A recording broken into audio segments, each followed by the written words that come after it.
성경 묵독하겠습니다. 함께 하실 말씀은 신약 성경 마태복음 26장.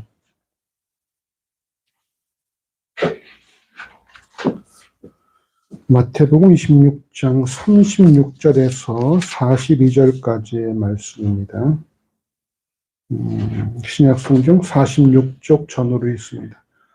마태복음 26장 36절에서 42절까지 말씀 우리 한 절씩 교독하시고 마지막 절은 합독하시겠습니다. 제가 36절을 봉독합니다.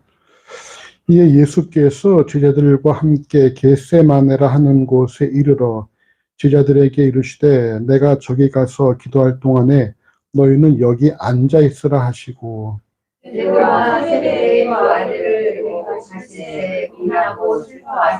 이에 말씀하시되 내 마음이 심히 고민하여 죽게 되었으니 너희는 여기 머물러 나와 함께 깨어 있으라 하시고 조금 나아가서 얼굴을 계시고 엎드려 기도하여 가라사대 내 아버지여 만일 하나님이시거든 자녀들에게서 지나가게 하옵소서.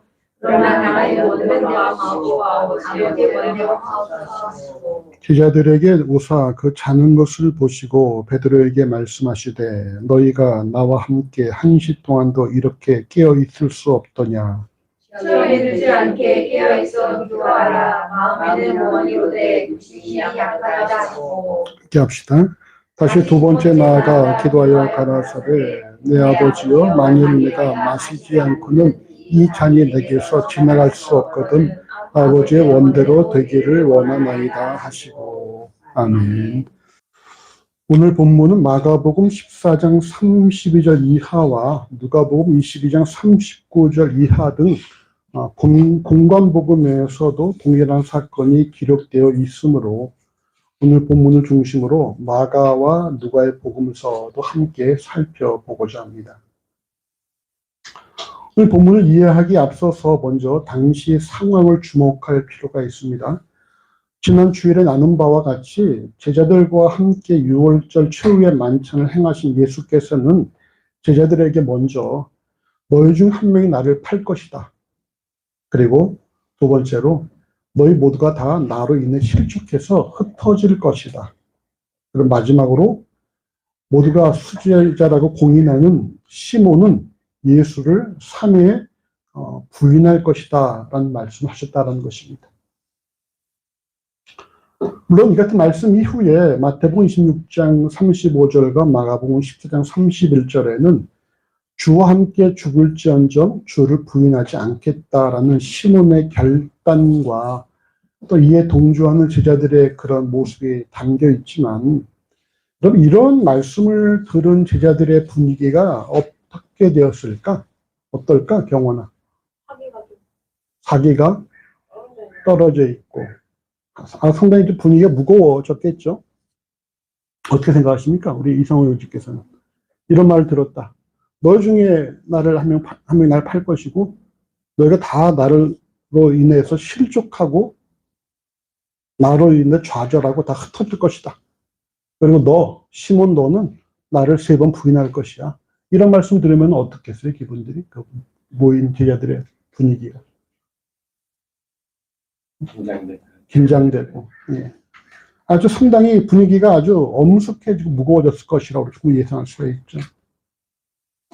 여러분 그런 가운데 오늘 본문이 기록이 되었다는 사실입니다. 오늘 본문 마태복음 26장 36절에서 38절까지의 말씀을 함께 읽어보십시다. 이 예수께서 제자들과 함께 겟세마네라 하는 곳에 이르러 제자들에게 이르시되 내가 저기 가서 기도할 동안에 너희는 여기 앉아 있어라 하시고 베드로와 세베대의 두 아들을 데리고 가실새 고민하고 슬퍼하사 이에 말씀하시되 내 마음이 심히 고민하여 죽게 되었으니 너희는 여기 머물러 나와 함께 깨어 있으라 하시고. 아멘. 마태복음 26장 30절과 마가복음 14장 26절에서 이미 유월절 만찬이 끝난 이후에 제자들과 함께 감람산으로 가신 예수께서는 이후 겟세마네라는 곳으로 가셨더라고 오늘 본문 마태복음 26장 36절과 마가복음 14장 32절에 말씀합니다. 겟세마네라는 것은 여러분 기름을 짜는 곳이다라는 뜻이 있다고 합니다. 그러니까 이곳에 아마 이 감람 열매 가지고서 기름을 짠 틀이 있었다라고들 얘기를 하거든요.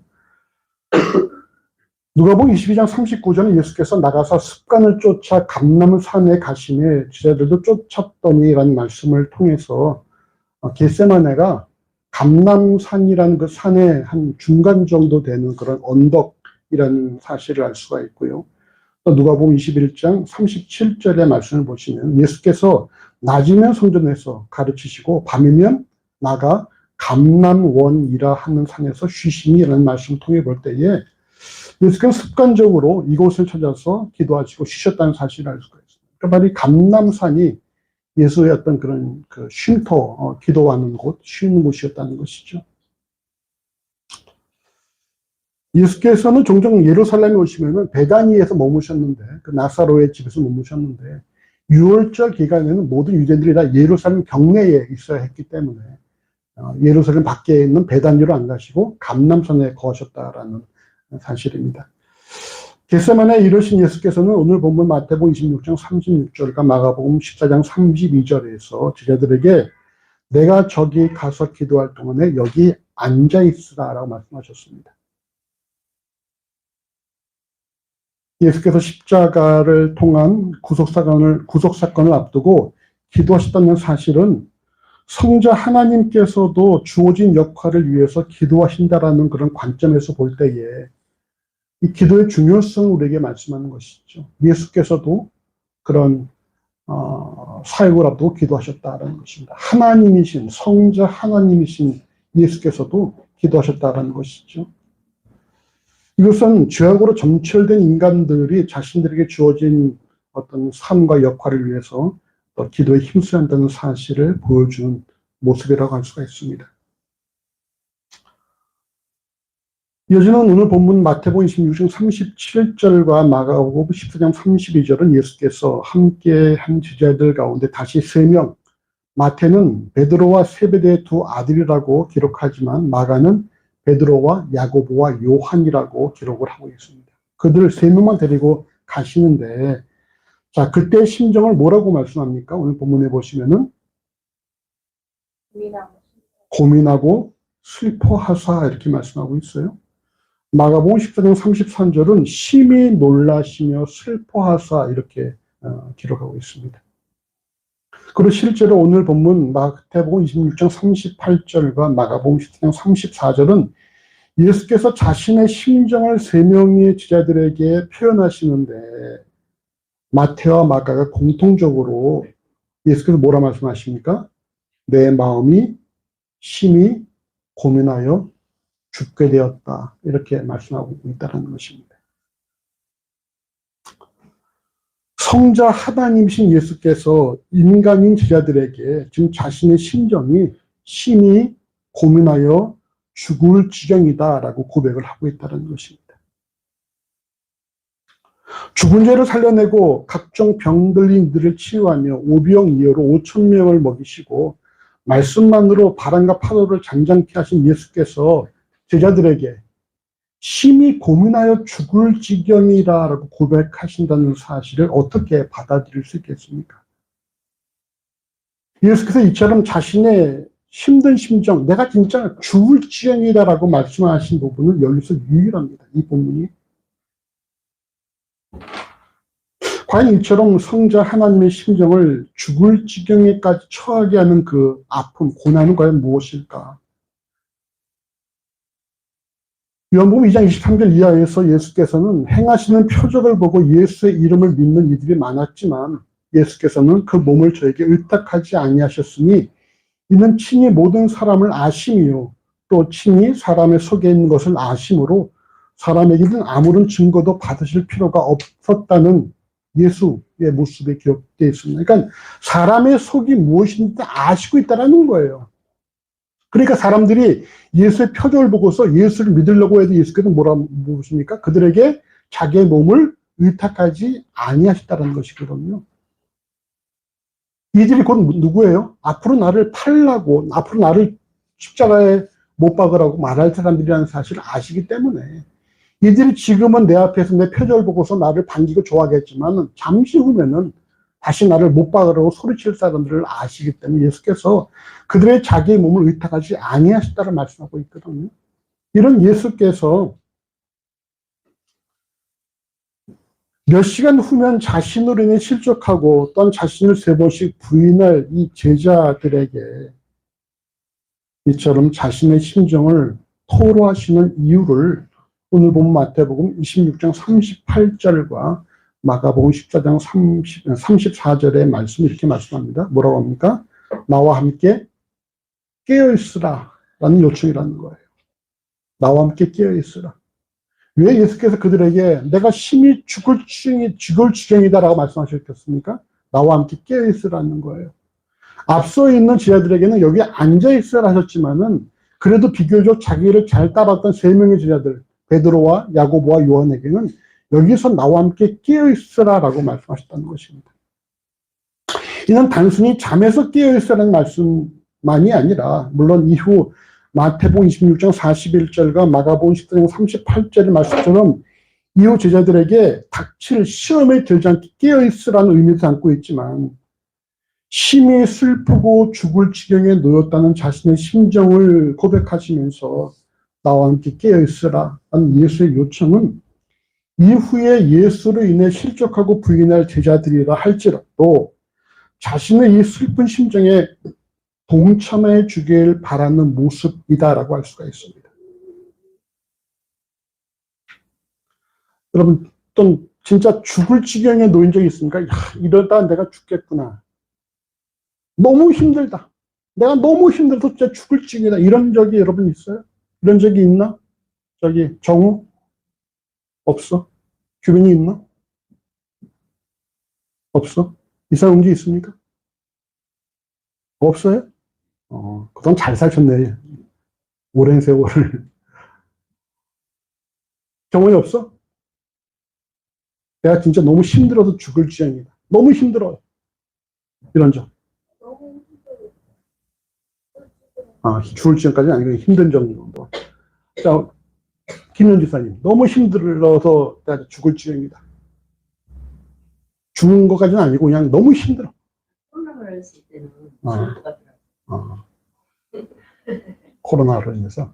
자, 혜영이는 어때? 너는 뭐 너무 힘들어서 죽을 지경인 적이 있었지, 얼마 전에.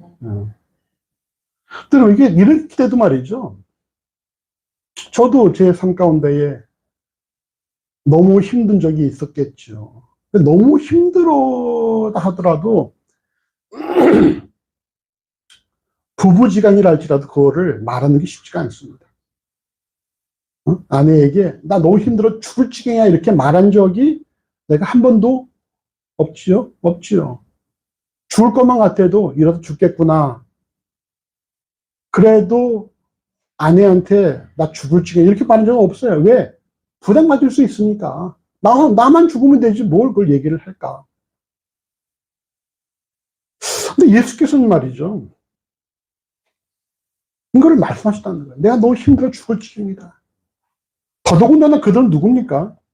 몇 시간 후면 자신으로 인해 실족하여 흩어지고 자신을 부인할 자들이에요. 근데 그들에게 내가 너무 힘들어 죽을 지경이다. 이렇게 말씀하는 건 쉽지 않은 일이죠.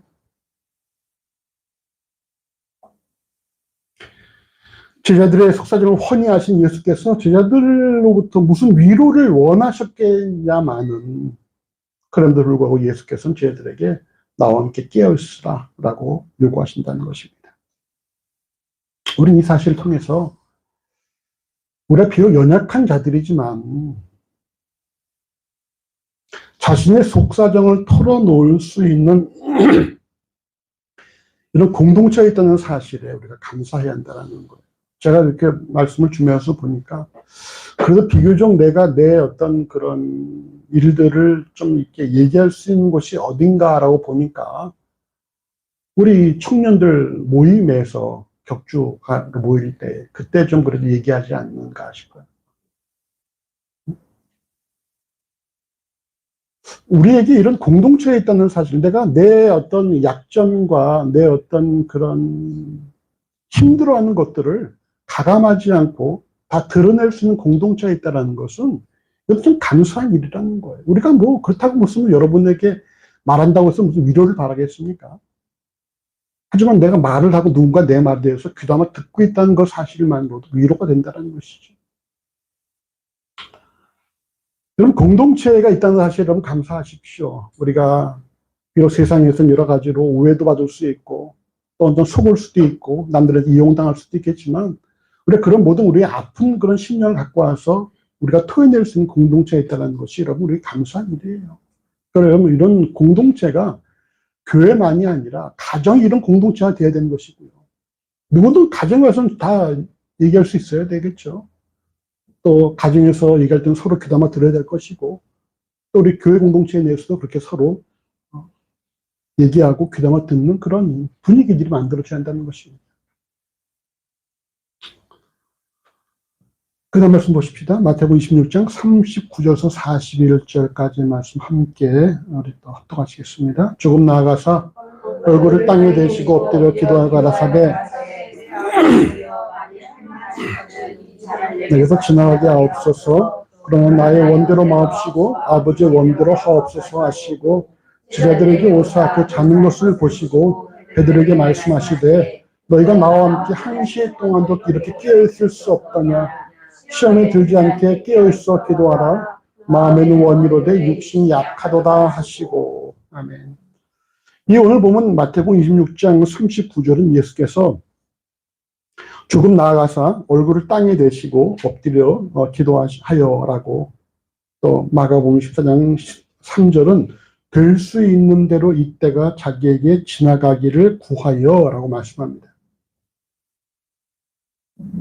이 구체적인 기도의 내용이 마태복음 26장 39절에 기록되어 있는데 그 내용은 내 아버지여 만일 할만하시거든 이 잔을 내게서 지나가게 하옵소서라는 기도였고요.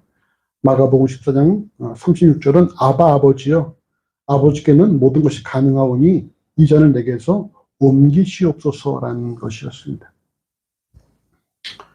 이를 볼 때 예수의 심정은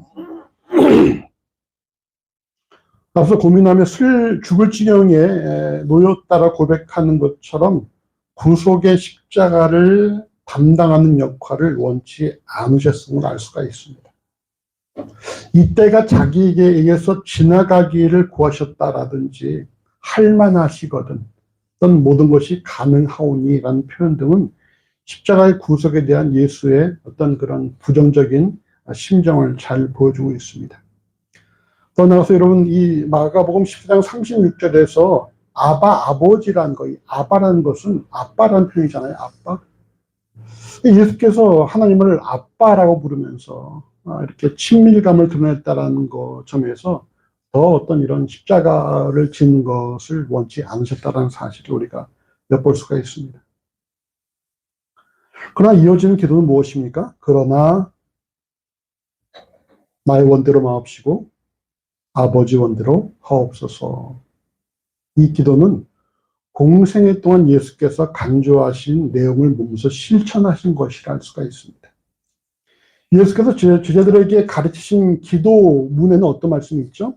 하나님의 뜻이 하늘에서 이룬 것 같이 땅에서도 이루어지이다. 는 말씀이 있죠. 이걸 늘 기도하라고 말씀하셨고요. 마태복음 7장 21절에서는 나더러 주여 주여 하는 자마다 천국에 들어갈 것이 아니요 다만 하늘에 계신 내 아버지의 뜻대로 행하는 자에 들어가리라 라고 말씀하셨고요. 요한복음 5장 30절에서는 나는 나의 원대로 하려 하지 않고 나를 보내신 이의 원대로 하려 한다 말씀하셨습니다. 예수께서는 평소 오직 하나님의 뜻을 따라 순종하는 것이 하나님을 아버지라고 고백하는 그리스도인에게 합당한 삶이라는 사실을 늘 강조하시고 말씀하셨다는 거예요. 그래서 비록 지금 고민하여 죽을 지경에 놓였다고 할지라도 예수께서는 내 원대로 마옵시고 아버지의 원대로 되어지기를 기도하셨다는 사실입니다. 예수께서는 이처럼 심히 고민하여 죽을 지경에 놓였을지라도 자신의 원함보다는 하나님의 뜻을 택하였지만 정작 함께 깨어있길 요구했던 제자들의 상황은 그렇지 못했습니다. 오늘 본문 마태복음 26장 40절과 마가복음 14장 37절에서 제자들에게 오신 예수께서는 무엇을 보셨습니까? 제자들이 깨어있을 수 없는 것. 그럼 뭐 하고 있다는 거예요? 잠자고 있는 걸 보셨어요. 잠자고 있는 것을. 제자들은 예수로부터 심히 고민하여 죽을 지경에 놓였다는 고백과 함께 깨어있을 것을 요청받았지만, 더 나아가 시몬은 누구예요? 지금 앞으로 네가 나를 3번 부인할 거야. 언제? 다 굴기 전에. 이때가 한 10시, 11시라고 할 때 말이죠. 앞으로 한 2시간 후면 네가 나를 부인할 것이다 라는 말씀을 들었던 그런 시몬은 말이죠. 여러분 잘 수 있겠습니까? 어떻게 했어? 경원아. 내가 경원이 너한테 목사님이 너무 힘들어서 죽을 지경이야 경원아. 함께 좀 깨어있자. 근데 너는 앞으로 목사님을 부인할 거야. 이랬단 말이야. 그렇게 기도하고 있는데 너는 뭐 하고 있어? 그럴 수 있을 것 같아? 막 자고 있단 말이야. 응? 더욱 여러분 유대인들은 말이죠. 유대인들은 6월절에는 잠을 자지 않고 밤을 새워서 하나님의 구원에 대해서 서로 이야기하는 것이 그들의 전통이라고 그래요. 그래서 만약에 무리 중에 한 명이 잠들면은 그 무리는 그 즉시 해산했다고 합니다. 그만큼 이들은 6월절에 마치 우리가 동지에 잠 안 자고 그러잖아요. 왜? 눈썹이 하얘질까봐. 그런 것처럼 이들은 6월절에 모여서 밤을 새 얘기하는 것이 이들의 전통이었다고 하는데, 그럼에도 불구하고 이들은 지금 뭐예요? 잠들었다라는 사실입니다. 이 예수께서는 마태복음 26장 40절과 41절, 마가복음 14장 37, 38절에서 너희가 나와 함께 1시 동안도 이렇게 깨어있을 수 없더냐. 시험을 들지 않게 깨어있어 기도하라. 마음에는 원이로되 육신이 약하도다라고 말씀을 하십니다. 우리는 예수의 말씀을 통해 먼저 깨어서 기도하는 이들은 뭐에 들지 않는다? 시험에 들지 않는다는 사실을 알 수가 있어요. 베드로서 5장 8절에서도 근신하라 깨어라 너희 대적마귀가 우는 사자같이 두루다니며 삼킬 자를 두루 찾나니 라고 말씀을 하고 있고요. 근신하며 깨어야 한다라는 이 사실을 그날과 그 시를 너희가 알지 못하니 항상 깨어있으라라고 말씀을 하고 있어요. 여러분, 이 깨어서 기도하는 것은 말이죠. 우리에게도 마귀를 대적하는 길일 뿐만이 아니라 우리가 시험을 들지 않는 그런 길이기도 하다는 것입니다. 또 우리가 시험 들 때 어떻게 해야 되겠어요? 1번, 시험 들었다. 1번, 왜 내게 이런 일이? 2번, 하나님 이러시깁니까? 3번, 예배해도 소용없네. 4번, 내가 기도를 잘 못하고 있구나. 내가 기도를 게을리하고 있구나. 몇 번이겠어요? 4번이라는 거예요, 4번. 규빈이 몇 번? 왜 내게 이런 일이? 그거 아니고. 하나님 이러실 수 있어요? 이런 것도 아니고. 내가 요즘 좀 게을리하고 있나 보구나. 내가 근신하고 깨어서 기도해야 되겠다.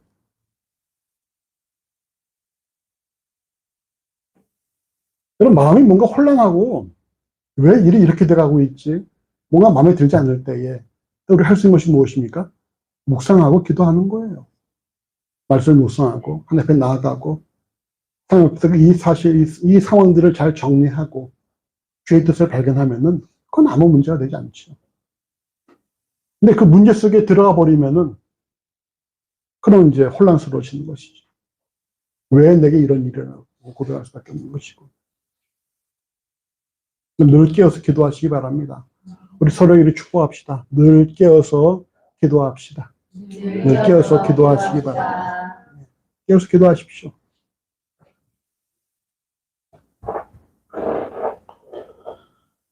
또 예수께서는 제자들의 연약함을 인정하셨다라는 거예요. 도저히 잠들 수 없는 상황입니다.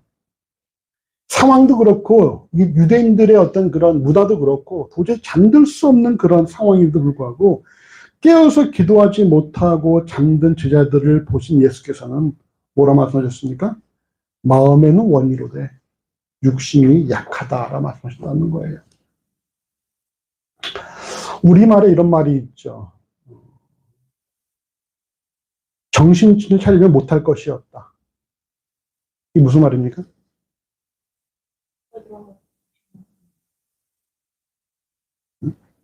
정신일도? 그냥 모르나? 이 사람 왠지 모르세요? 정신일도? 하사불성. 우리만 하나 보네. 정신일도 하사불성이 뭐예요? 정신을 집중하면 못할 것이 없다라는 거거든요. 그래서 우리는 주로 뭐라 말합니까? 정신을 못 차려서 그래. 정신만 차리면 다 할 수 있어. 이렇게 말하고 있잖아요. 예수께서는 잠든 제자들을 보시면서 야, 널 왜 정신 멘탈이 이 정도밖에 안 돼? 이렇게 말씀하신 것이 아니라 막 꾸짖으신 것이 아니라 너희가 마음에는 원인데 육신이 약하구나 라고 하면서 제자들의 연약함을 이해하셨다는 것입니다. 결국 시몬에게 말이죠. 우리 같으면 어떻게 하겠어요?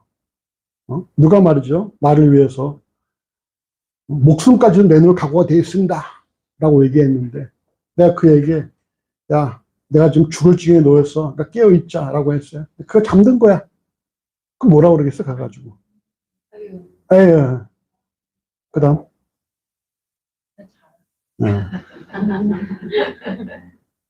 심플한데. 뭐라고 하겠어? 경원이. 이렇게 했을 것 같아. 아유, 너 그럴 줄 알았어. 네가 무슨 말로 해서 목숨을 바쳐. 말로 해 목숨을 바친다더니 1시간 동안 못 껴있냐? 내가 좀 죽을 지경이라는데? 이렇게 말할 수도 있겠죠.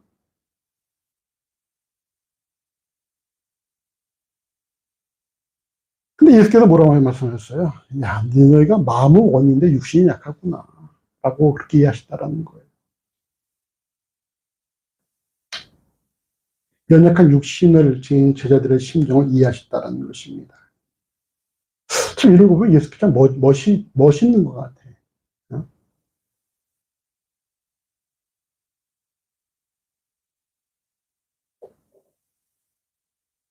히브리 4장 15절은 우리에게 있는 대제사장은 우리 연약함을 채울하지 아니하는 자가 아니요 모든 일에 우리와 한결같이 시험을 받은 자로 돼 죄는 없으시다라고 말씀하고 있습니다. 예수께서 인간의 연약함을 다 아시고 이해하신다라는 거예요. 이것이 우리에게 어떤 그런 상황을 제공하겠습니까? 김현 집사님. 예수께서 집사님의 모든 연약함을 아십니다. 다 이해하세요. 마음은 원인데 육신의 약함을 아십니다.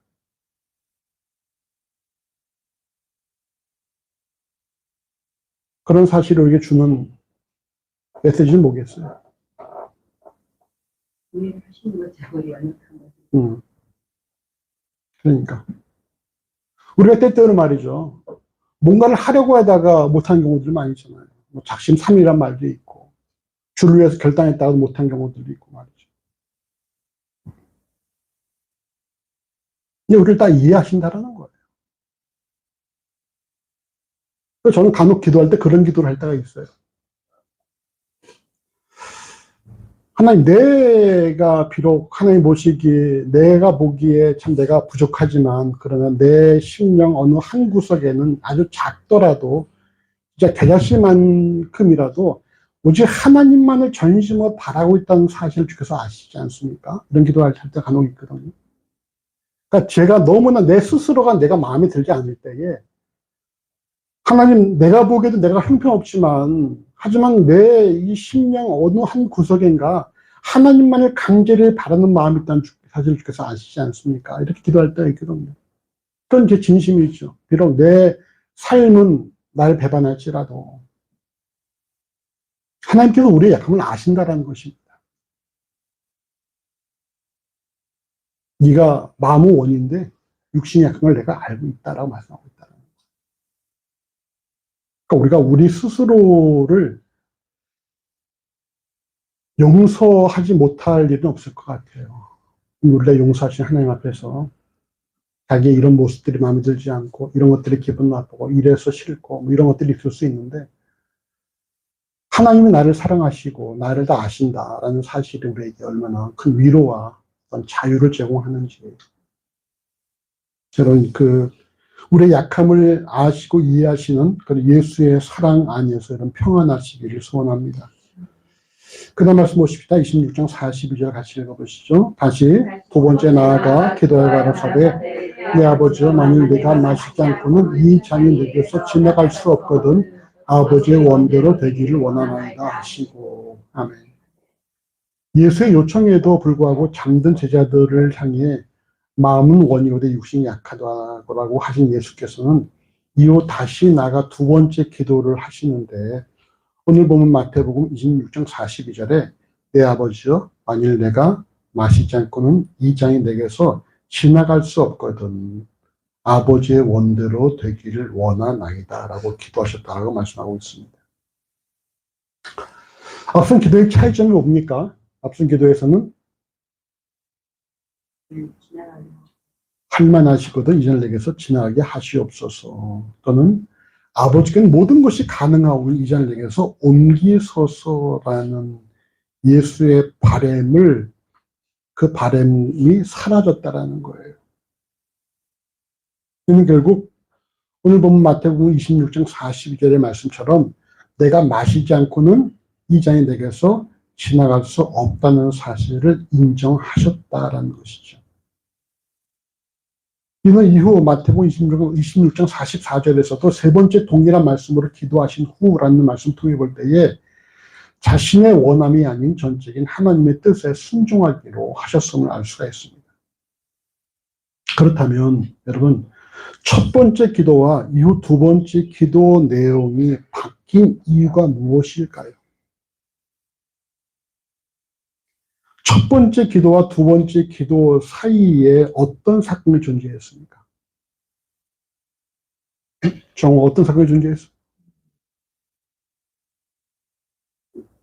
제자들이 자고 있는 거는 그걸 보셨다는 거죠. 힘들어 죽을 지경에 놓여 있으니 함께 깨어서 기도하자라는 예수의 요청에도 불구하고 육신이 약하여 잠든 제자들을 보셨다라는 거예요.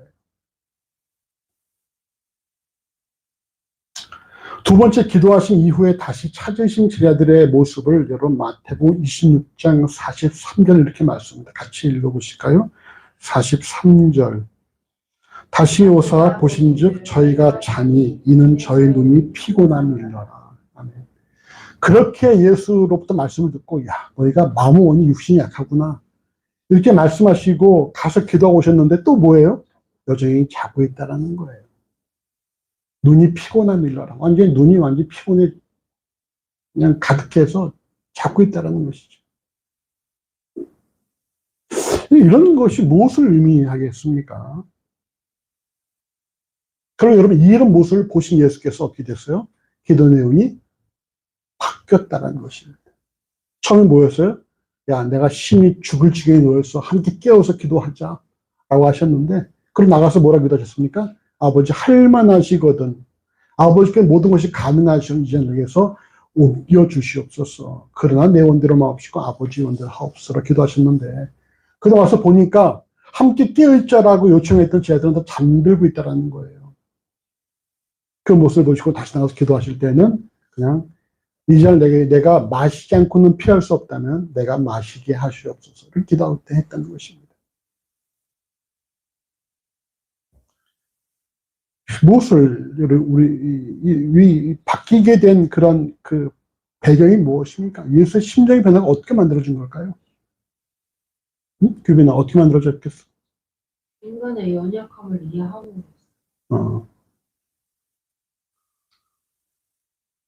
수차례에 걸쳐 제자들의 삶에서 발생할 배신과 흩어짐과 부인을 예고하시고 죽을 지경에 놓였으니까 기도로 깨어있으라고 요청을 하셔서, 그런 요청을 하셨음에도 불구하고 육신이 약하여 잠들 수밖에 없는 제자들을 바라보시며 결국 뭡니까? 인간으로서는, 인간의 그런 자력으로는 구원에 이를 수 없구나라는 사실을 아셨다는 거예요.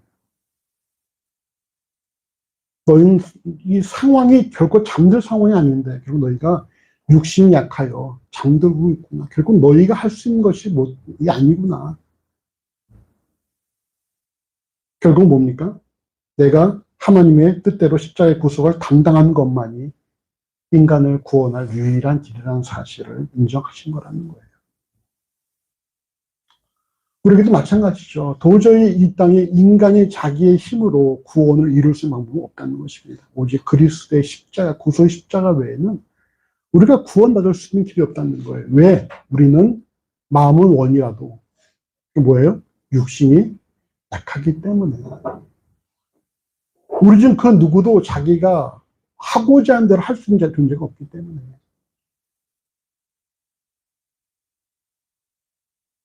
이 하나님이신 성자 예수께서 인간을 대표해서 십자가의 구속을 담당하신 것만이 자신에게 주어진 사명이라는 사실을 인정하셨다는 것입니다.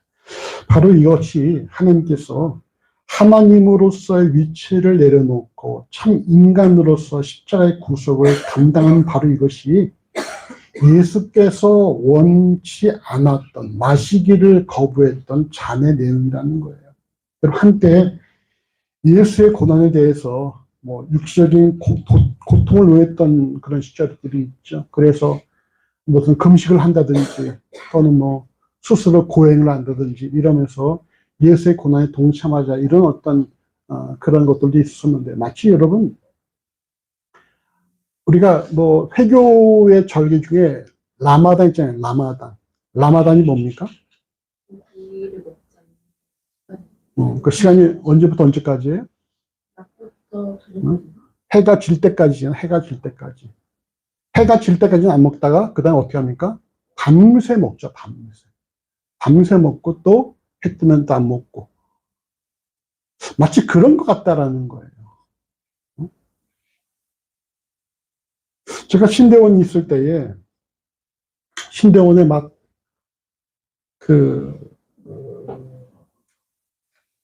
신입생 그런 이제 어떤 신입생 사경회가 있어서 이제 참석을 했는데 좀 늦게 갔어요. 학교가 용인에 있다 보니까 교통편도 여의치 않고 그래서 이제 늦게 갔는데 이미 이제 집회 시작이 되었고 집회 끝나고 나니까 밥도 못 먹고 갔어요. 그날 하루 종일 굶고 가서 이제 끝나고 먹으려고 갔는데 딱 예배 시간에 광고를 하는 거예요. 앞으로 신입생 사경회 3일 동안은 식당 문 열지 않습니다. 그리고 매점도 문 열지 않습니다. 3일 동안 금식을 하게 됩니다. 이렇게 이러는 거예요. 배는 너무너무 고픈데 어디에도 먹을 데가 없어요. 학교가 산속에 있기 때문에. 근데 딱 끝나니까, 예배 끝나니까 차를 갖고 온 그런 이제 동기들이 다 밥 먹으러 차 타고 나가는 거야, 밖으로. 나도 배고프던 차에 친구가 나가길래 어디가? 그러니까 식당 간다는 거예요. 나도 좀 데려가. 나도 그 차 타고 가서 밥 먹고 왔거든. 학교에서는 금식을 선포했어요. 금식을 선포합니다. 식당 문 열지 않고 매점 문 열지 않으니까 3일 동안 금식에 동참합시다. 근데 학생들은 뭡니까? 다들 차 타고 나서 밥 먹고 들어온다라는 거예요. 그게 무슨 금식이겠어요? 우리가 이 예수의 고난에 동참한다는 것이 금식한다, 무슨 또는 스스로 고행한다, 이런 거로 말할 수 없다는 거예요. 예수의 십자가 처형은 예수 이전부터 존재했다라는 것이고요. 예수가 십자가에 달리신 이후에도 끊임없이 유대인들을 대상으로 십자가 처형은 존재했다는 것입니다. 심지어 더 나아가 베드로는 어떻게 죽었다는 전설이 있어요? 거꾸로 죽었다, 십자가에 못 박혔다라는 그런 말이 있잖아요. 그렇다면 베드로의 고난이 더 크다고 볼 수가 없는 것이죠. 그러니까 우리가 이 예수의 고난을 육체적인 아픔, 육체적인 고통으로 이해하면 안 된다라는 거예요. 그러면 수많은 사람들이 십자가에서 죽음을 당했고 예수와 함께 죽었던 강도들도 있지 않습니까? 예수의 고난은 무엇입니까? 하나님 됨을 내려놓고 참 인간이 되어서 인간의 죄값으로 담당해야 될 모든 저주를 짊어지는 것. 이로 인해서 성부 하나님과 단절되는 것이에요. 하나이신 하나님으로부터 단절, 분리되어지는 것. 왜? 인간의 저주를 짊어지는 인간의 대표가 되셨기 때문에. 그래서 여러분, 가상칠언 중에 네 번째 예수의 말씀이 무엇입니까? 무엇인지 여러분 기억나십니까? 우리가 아람어로 알고 있는 엘리 엘리 라마 사박단이라는 것이죠. 엘리 엘리가 뭐예요? 나의 하나님, 나의 하나님, 어찌하여 나를 버리셨나이까인데. 그럼 복음서에서 늘 예수께서 하나님 뭐라고 부르셨어요? 아버지라 부르셨죠. 아버지라고. 아버지라 부르셨는데 여기서 뭐라 부르십니까? 아버지가 아니라 하나님이라 부르고 있다는 거예요. 왜 아버지라 못 부릅니까? 하나님 된 위치를 내려놨기 때문에, 하나님으로부터 단절되었기 때문에 하나님을 아버지라 부를 수 없는 것이고, 하나님을 아버지가 아니라 나의 하나님, 인간의 모습에서 하나님이라 불렀다는 것입니다. 우리에게 있어서 가장 큰 은혜가 뭐라고 그랬습니까? 기억나십니까? 가장 큰 은혜가 뭐예요? 응? 규빈이. 하나님을 아버지라 부르는 것. 지난번에 신방 가서 뭐라고 얘기했지? 하나님이 나와 함께 하신다는 것. 바로 임마누엘이 우리 가장 큰 은혜거든요. 하나님 나와 함께 하신다. 어떤 상황에도 나와 함께 하신다는 것이 가장 큰 은혜예요. 근데 여러분, 오늘 본문은 뭡니까? 예수께서 하나님을 아버지라 부르지 못하고 하나님이라 부른다는 거예요. 무엇 때문에? 하나님과의 분리, 단절이 되어지기 때문에. 여러분, 이것이 바로 예수의 고난이라는 것입니다. 하나님됨으로부터의 분리, 단절. 성부 하나님과 하나된 모습을 지킬 것인가, 아니면 아버지의 계획대로 인간을 대표로 저주를 받아 하나님과의 관계가 끊어질 것인가. 이것이 예수께서 갈등하시고 고민하셨던 내용이라는 것입니다. 이러한 사실을 통해 우리가 주목해야 된 내용은요, 우리의 구원은 우리의 노력에 관계없이 오직 예수 그리스도로 말미암아 온전히 이루어졌다라는 사실입니다. 우리의 구원은 말이죠, 우리의 어떤 자력이나 노력이 아니라 철저하게 그리스도의 어떤 사역과 헌신과 희생을 통해서 이루어졌다는 사실을 기억을 하십시오. 그래서 늘 여러분, 우리는 그 그리스도의 십자가 구속으로 말미암아 감사해야 돼요. 또한 예수의 마음을 품은 것이 우리의 어떤 그런 과자라고 할 때, 너희가 이 마음을 품으라 라는 말씀, 빌립보의 말씀처럼 이것이 우리의 과자라고 할 때 결국 우리도 뭡니까? 그러나 내 원대로 마옵시고 아버지 원대로 하옵소서라고 기도할 수 있어야 한다는 거예요. 다시 우리 옆번에 이렇게 축복합시다.